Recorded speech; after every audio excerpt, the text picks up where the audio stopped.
임대료는 3,500 정도, 부가세 빼고 한 달에 3,500이었고 그때 빚을 10억 정도 냈었거든요. 근데 그 10억을 다 썼어요. 그리고 추가 빚을 내가지고 이제 버텼죠. 그때 추가 빚을 2억 정도 냈었던 것 같아요. 파산 신고는 어떻게 하는 건가 막 이런 거 알아보고는 했었는데, 제가 직원들 데리고도 많이 회식하고 그러는 고깃집이에요. 여기는 생삼겹살이라서 되게 맛있습니다. 근데 오늘 술 마시고 좀 늦게 가도 괜찮으세요? 오늘은 촬영하는 거고 이거 일 때문에 하는 건데 와이프도 이해합니다. 네. 고기 구우면서 얘기합시다. 아, 네. 일산에 병원만 있고 집은 또 다른 데잖아요. 일산에 원래 집이 있으셨어요? 원래 일산에 살았었어요. 아, 그래요? 일산 그 백석동에 살다가 여의도로 이사 간 지 이제 한 2달 조금 안 됐어요. 얼마 안 되셨구나. 일산에 얼마나 오래 사셨어요? 일산에 저 보자 한 2020년 2월부터 살다가 계속 있다가 이제 옮긴 거죠. 일산이 좀 살아보니까 어떤 동네인가요? 일산은 한마디로 말하자면 살기 좋은 동네예요. 공원 되게 풍요롭게 있고 다른 지역보다 물가도 확실히 싸요. 그리고 여기가 되게 사람이 막 엄청 복닥복닥한 그런 동네는 아니어서, 그래서 그런 부분에서도 상당히 스트레스가 좀 덜해요. 사람들끼리 잡음 같은 것들도 많고 막 송사가 있는 경우도 있고 그러잖아요. 저는 일산은 어르신들이 많은 동네라서 그런지 여기 계시는 분들이 좀 점잖은 편이다, 그렇게 생각하고 있어요. 그럼 일산에 병원을 개원하면서부터 살게 되신 거네요, 어떻게 보면. 그렇죠. 네. 원래 일산에 아는 사람이 있거나 그러진 않았어요. 네. 한잔 할 거예요? 피디님 먼저 소주 한 잔. 네. 아유, 감사합니다. 또 이렇게 촬영하면서 술도 한잔하고 식사하면서 이렇게 편하게 시간 보내니까 참 좋네요. 네. 네. 아유, 오늘 피곤했어가지고 술 한잔 딱 하고 싶었는데, 피디님이. 그럼 일산에 살기 전에는 어디 사셨어요? 일산 살기 전에는 강북구 번동이라는 곳에 살았어요. 저희 부모님하고 같이 살았었어요. 멀고 연고가 없는 지역인데 어떻게 여기에 개원을 하시게 된 건가요? 원래는 제가 강북 삼성병원에서 펠로우를 하고 그거 끝나고 나서 바로 옆에 있는 광화문에 개원을 했었거든요. 광화문에 개원했을 때는 그 번동에서 왔다 갔다 하기가 좋아가지고 거기서 다니다가 안타깝게도 광화문에서 개업했던 게 잘 안 됐어요.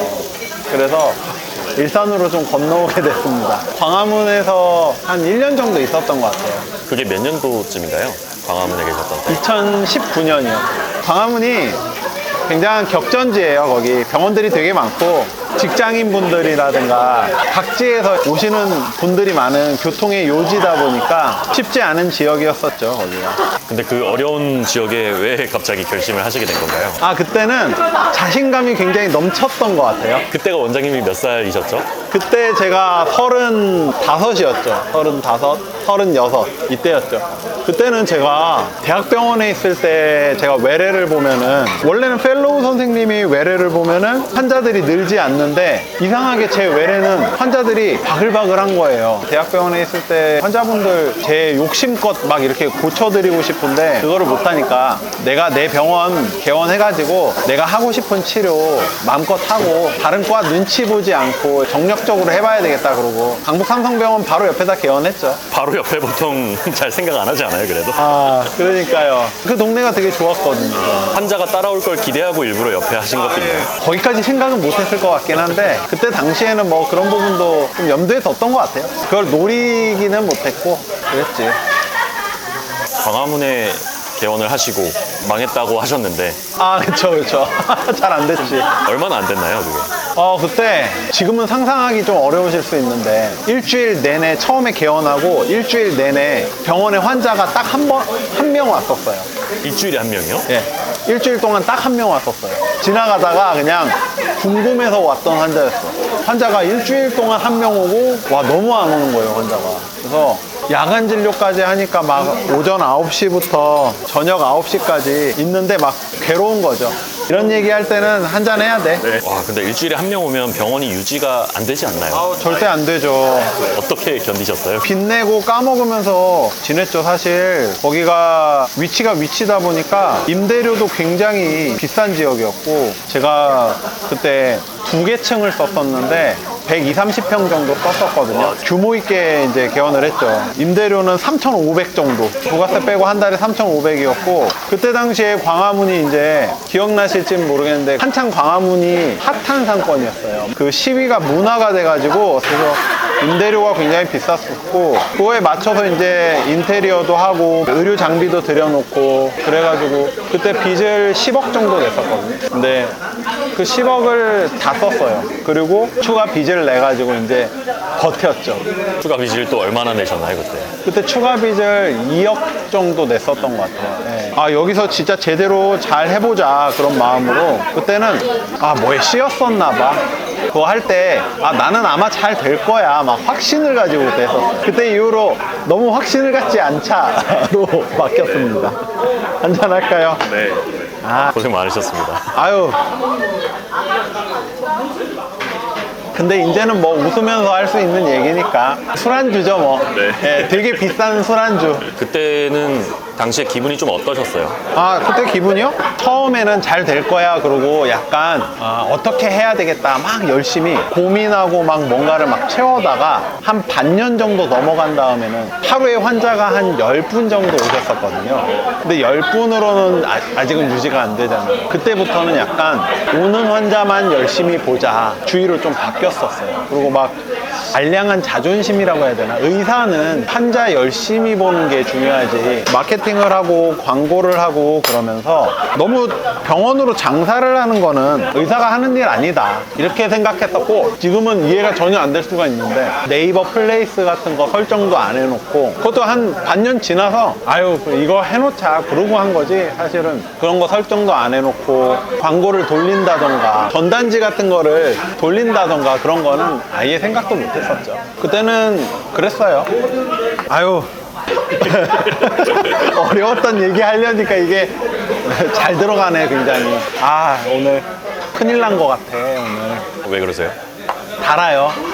그러면 그때 잘 안 됐던 이유가 마케팅을 안 해서 잘 안 된 건가요, 병원이? 그런 게 이제 1번이고, 그리고 주변의 상권을 제가 제대로 분석을 못 했었던 것 같아요. 직장인 분들이 되게 많아서 건강한 분들이 자기 건강을 잘 유지하기 위해서 병원을 다니고 싶은 수요가 많았었거든요. 그래서 도수치료 같은 걸 하더라도 너무 세지 않게 근막이완을 받으시고 딱 그거 받고 나서 막 머리 헝클어지면 안 되니까 파우더룸이 있는 병원을 찾으시더라고요. 환자분들 병원에 파우더룸이 있어야 돼요. 점심시간에 잠깐 나오는 거니까 점심시간에 식사를 못하니까 병원에서 샌드위치 같은 거 준비해주고 실손 서류 나갈 때 샌드위치랑 같이 이렇게 통에 넣어가지고 전달해주고, 그렇게 서비스가 되게 좋은 병원들이 주변에 많았거든요. 어떤 의료 서비스가 수요에 맞게 형성되어 있는 곳이었는데 제가 그런 부분을 좀 놓쳤던 것 같아요. 저는 그냥 아픈 환자를 열심히 봐야 되겠다라는 생각을 하고, 지금도 사실 그렇게 생각하고 이제 일산에 온 건데,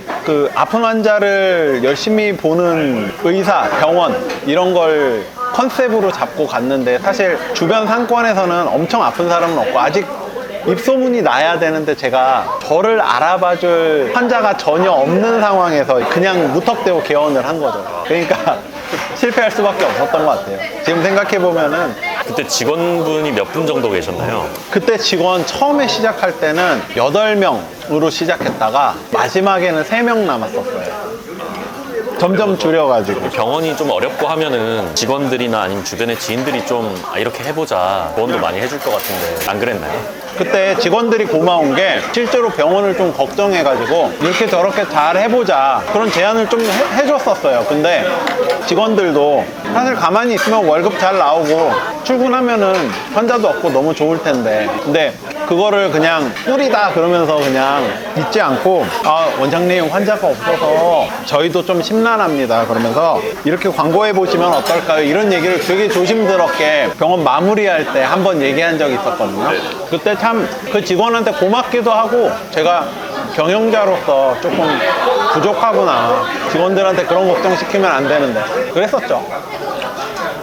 1년 동안 되게 힘드셨을 것 같아요. 1년 동안 없던 불면증 같은 것도 생기고, 그리고 좀 자신의 반성 같은 것도 많이 했던 것 같아요. 내가 환자를 열심히 보고 치료를 하면서 이렇게만 하면 무조건 잘 될 거야 라고 자만을 했었는데, 사실 환자는 우리 병원에 와서 치료를 받고 그냥 가는 존재가 아니고요. 우리 병원을 어떻게든 알아야 되고 인식해야 되고 인식에 따라서 이 병원을 갈지 말지 선택해야 되고 그런 선택의 과정이 되게 복잡하거든요. 내가 직장에 다니니까 못 갈 수도 있고 꼭 이 병원은 가고 싶어서 연차를 써서 가야 되는 병원이다 라고 엄청 아픈 상황에서 여러 병원 돌아다녀보고 결정할 수도 있는 거고 한 명의 환자를 잘 보고 나서 그냥 가는 게 아니고 또 우리 병원에서의 경험을 되게 좋게 기억해주고 다른 사람에게 추천을 한다거나 다시 찾아준다거나 그럴 수도 있는 거고 제 자신이 그렇게 한번 힘들게 좀 안 되고 나서는 성장하는 계기도 되었던 것 같다는 생각이 들어요. 지금 생각해보면. 결과적으로 많은 성장이 있었지만 되게 좀 속쓰린 경험이잖아요. 아, 그렇죠. 폐업을 했을 때는 좀 어떤 기분이셨나요? 폐업했을 때는 되게 슬프고 막 안 될 것 같잖아요. 근데 그때는 또 못하는 부분을 다시 잘 개보수해가지고 개업하면 잘 되겠지 뭐. 안 됐을 때는 나는 이제 지방에 가서 열심히 빚 갚으면서 이렇게 살아야 되겠다. 파산 신고는 어떻게 하는 건가 막 이런 거 알아보고는 했었는데 근데 또 저 자신에 대한 믿음이나 자신감 같은 게 좀 있거든요. 그래서 잘 될 거라고 또 그냥 생각하고 되게 열심히 준비했어요. 일산 또 넘어올 때는 넘어오기 전에 이제 그래도 믿고 와주셨던 환자분들이나 우리 직원들한테는 정말 미안하다 얘기하고 그럴 때는 되게 괴로웠는데 그거 이외에 이제 새로 시작할 때는 와 이번엔 정말 잘해보자 그러면서 지난번에 못 챙겼던 부분들 좀 챙기고 그러면서 또 의욕적으로 되게 열심히 했었던 것 같아요. 금방 털고 일어나신 것 같은데요. 아, 네. 네. 되게 크게 망했는데 생각보다 또 어떻게 잘할 거야 막 이러면서 해맑게 또 시작했어요. 주변에서 형님들이 저를 훨씬 걱정했어요. 저 자신보다. 평소에 좀 그렇게 긍정적인 편이신가요? 네, 좀 긍정적으로 생각하려고 해요. 오히려 작은 문제들은 되게 걱정을 많이 해서 실수 없도록 하려고 하는데 사람 삶이 어떻게 될지는 모르니까 큰 문제들에서는 조금은 초연하자. 다만 뭐 생길 수 있는 블랙스완 같은 이벤트들이 있잖아요. 그런 것들은 발생했을 때 내가 완전히 나락에 가지 않을 정도로만 대비를 하자. 이 정도로 좀 생각하고 지내고 있어요. 그러면은 그렇게 극복을 나름대로 하시고 일산에 개원을 해서 극복을 하신 거예요. 저는 저 자신이 어느 정도 성공했다라고 생각하는 게 이 지역 주민분들한테는 저 병원 가면은 열심히 봐준다. 그리고 저 의사가 어쨌든 여기서 몇 년 동안 일하면서 열심히 환자 본 의사다라고 인식해 주시는 것 같아요. 네, 저는 그 부분에서는 성공이라고 생각합니다. 일산에 개원을 하고는 이제 잘 되신 거네요, 계속. 그쵸. 잘 되긴 했는데 근데 개원 준비를 하는데 코로나가 터졌대요. 코로나가 터졌는데 뭐 이거는 그냥 조금 있으면 지나가는 거야 막 이런 식으로 해가지고 뭐 개원하면 잘 될 거야 그랬는데 내가 2월에 개원해가지고 뭐 이벤트도 하고 환자분들 왔다 갔다 하고 그러셨는데 지금은 한두 명씩 나오던 게 대구에서 갑자기 막 몇백 명 단위로 갑자기 환자가 발생됐대네. 그러고 나서 진짜 그 다음 주에 환자가 10분의 1 토막 났대요. 10분의 1이요. 10분의 1 토막. 와, 나 광화문에 있을 때보다 환자를 더 못 봤네 그때. 아, 나는 왜 이렇게 운이가 안 좋을까 그런 생각 많이 했었죠. 코로나가 근데 꽤 길었잖아요. 아, 그러니까요. 기간 동안 좀 어떻게 버티셨어요? 또 이것도 긍정적으로 보면은 그때 와이프를 만났거든요. 그 기간에 와이프 만나가지고 이제 그 후년에 결혼을 했는데 아, 나 가진 거 빚밖에 없고 아, 병원도 지금 코로나 때문에 안 되고 그런다. 그런데도 나는 오빠 멋진 거 같아. 뭐 괜찮아. 막 이러면서 용기를 줬어요. 네, 그래가지고 버티고 환자분들 열심히 치료하고 그러니까 마스크 쓰고 다 오시더라고. 아픈데 계속 병원을 안 찾을 수는 없는 거니까 그 중에서 뭐 열심히 방역하고 그러는 병원들 찾아가지고 저희 병원에 그때 별거 다 했어요. 막 전체 가운 된 거 입고 방역복 차림으로 진료한 적도 있고 2시간마다 막 전체 소독하고 뭐 그런 식으로 하니까 환자분들이 좀 찾아주시더라고요. 아, 여기는 갈만한 것 같아. 믿을만한 것 같아. 감사하게도 일산분들이 저를 좀 믿어주셨던 것 같아요. 아, 술 얘기도 좀 해볼까요, 우리? 네. 제가 최근에 술을 좀 많이 먹고 나니까 막 어깨도 아프고 손목도 아프고 무릎도 아프고 갑자기 좀 온몸이 아픈 것 같아요. 그런 거는 왜 그런 건가요? 술 먹는 것 자체가 몸 전신적인 염증 반응을 유발하는 행위예요. 몸 전신적으로 염증 수치가 올라가게 되면 가장 약한 관절이나 인대 같은 부위부터 통증이 생깁니다. 그래서 생각해 보시면 내가 평소에 한 번씩 아프고 지나갔던 통증일 경우가 되게 많았을 거예요. 근데 그런 부위가 이제 술 먹게 됐을 때 몸 전신적으로 염증 수치가 올라가게 되고 원래 약했던 약했던 부위들의 염증 반응이 더 가속화되면서 통증이 점점 올라오게 됩니다. 보통 그런 분들은 술을 너무 많이 마시면 안 좋아요. 조금만 드시는 게 좋겠네요. 아, 그래요? 그리고 염증 수치를 좀 낮출 수 있는 게 뭐 영양제, 보조제, 음식 얘기하는데 그냥 약국에 가면 이부프로펜 같은 약이 있거든요. 술 먹고 나서 다음날 너무 힘들다 그러면은 아침에 먹으면은 좀 간에 무리가 될 수 있으니까 저녁쯤에 이부프로펜 하나 먹고 그리고 좀 반신욕하고 너무 무리한 어떤 운동이라든가 그런 거 하지 않고 조금 충분히 쉬고 물 많이 마시고 이러는 게 좋다고 생각합니다. 그렇게 해서 통증이 괜찮아지면 병원은 안 와도 돼요. 그리고 최근에 술 먹고 미끄러져서 오고 그런 분들도 많지 않나요? 아, 그렇죠. 술 먹고 이제 미끄러져서 가장 흔한 게 이제 짚으면서 이제 손목골절이 생기거든요. 혹은 넘어질 때 이제 어깨로 넘어지면서 어깨 통증이 생기는 분들도 있고요. 그리고 팔꿈치 같은 데가 넘어지면서 부딪히거나 이런 분들도 있고, 뭐 무릎이나 발목 이런 각종 관절들이 보통은 넘어졌을 때 어떤 충격에 굉장히 취약해요. 그래서 다양하게 여러 군데가 아픈 분들이 술 먹고 넘어져서 오십니다. 그래서 적정량의 음주를 하는 게 제일 중요할 것 같아요. 아, 보통 의사분들 먹지 말라고 많이 하는데 적정량을 해라. 나도 이렇게 하고 있는데 편의점 도시락도 어쩔 수 없이 먹는 거고, 술도 어쩔 수 없이 먹는 거고. 근데 뭐 줄일 수 있다면 좋겠지만 저는 또 여기서 주는 낭만이 또 더 건강한 인생을 만들지 않을까 그렇게 생각을 하고 있습니다. 근데 병원에 어르신분들이 좀 많이 오시더라고요. 어르신분 중에 항상 반주 드시고 매일 술 드시는 그런 분들 있잖아요. 그런 분들은 좀 술 때문에 아프고 그런 건 없나요? 그런 분들은 가급적이면은 술을 끊어야 된다고 말씀드리긴 해요. 그러니까 반주로 술을 먹는 거는 지속적으로 계속 몸의 염증 수치를 올리는 일이거든요. 그리고 술이 이제 간에서 대사되기 때문에 우리 몸에서 굉장히 중요한 장기예요. 통증에 있어서 어떤 소염제를 먹는다든지 어떤 주사 치료를 받는다든지 심지어 어떤 운동을 하고 이럴 때도 간에 있는 글리코겐을 소모한다든지 아니면은 약물을 배출하는 어떤 대사 과정을 거친다든지 굉장히 중요한 기관인데 술이 이제 그런 기관들을 좀 망가뜨리기도 하고, 그렇게 술 드시는 분들이 통증 잊으려고 술 드시는 분들도 많거든요. 그래서 조금 술 드시지 않고 건강하게 지내셔야 된다. 그렇게 해야지 좀 더 오래 잘 건강하게 지내실 수 있다. 그래서 그 어떤 환자분은 제가 물리치료 할 때마다 잔소리 해가지고 실제로 술을 끊으시는 분들도 있었어요. 사람마다 뭐 주량도 다르고 해독하는 능력도 다를 거긴 한데 의사가 권장하는 주량 어느 정도 이상은 먹지 마라 이런 게 있을까요? 최근에 미국의 심혈관 학회에서 권장한 게 있었어요. 마시게 된다면은 2잔, 와인 2잔. 와인 2잔이요? 네, 와인 2잔. 원래는 맥시멈 어디까지 마셔라 라는 게 정해져 있었는데 그 맥시멈 상한선이 사라졌어요. 근데 원장님 지금 한 6잔? 7잔 드시지 않았어요? 아, 근데 미국 심장학회 가이드라인을 따르는 게 원래는 맞기는 한데 오늘은 또 PD님과 좋은 시간을 따르는 날이잖아요. 네. 조금 더 상위 가이드라인을 따르는 것으로 하겠습니다. 아, 이거 그리고 팁인데요. 술을 마실 때 우리가 소주 조금 마시다가 맥주로 넘어왔잖아요. 이게 원래는 좀 그렇게 좋지는 않아요. 약한 술로 시작해가지고 센 술로 끝내는 게 간에는 부담이 좀 덜합니다. 왜냐면 술을 얼마를 먹던지 술이 이제 흡수가 돼가지고 간으로 가는 혈류에 영향을 미치게 되는데, 도수가 높은 술을 마실수록 간 혈류가 되게 늘어나게 되거든요. 근데 이게 보통은 도수가 높은 술을 먹다가 낮은 술로 갈아타잖아요. 맥주 같은 걸로.